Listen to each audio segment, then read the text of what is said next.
વિરુદ્ધાર્થી. તો અહીંયા A B C અને D. હવે ભાષા છે તો આપણને ખબર હોવું જોઈએ. બડા તો છોટા તો વિરુદ્ધાર્થી થઈ ગયું તો એ નહીં.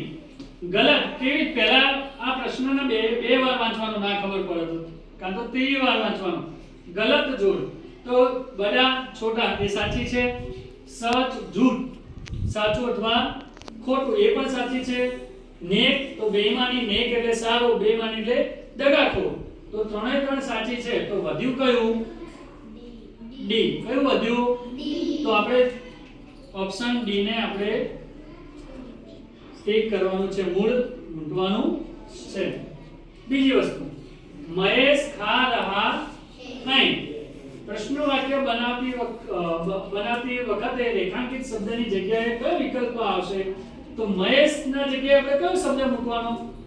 कैसे खा रहा है, कौन खा रहा है, कब खा रहा है, क्यों खा रहा है. तो महेश शब्द નીકળી જાય તો મહેશ ના જગ્યાએ આમાંથી A B C અને D.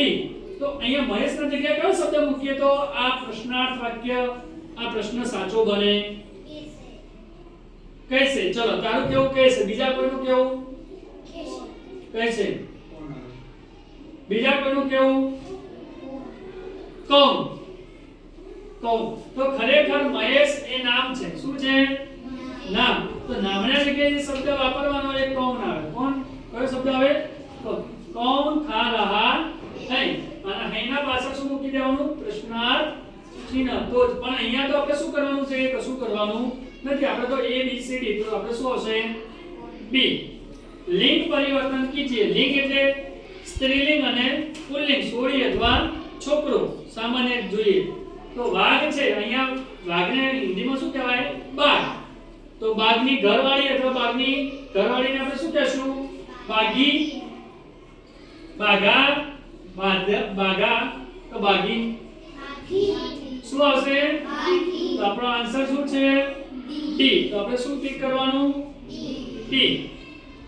ડી એ બે વર્ણો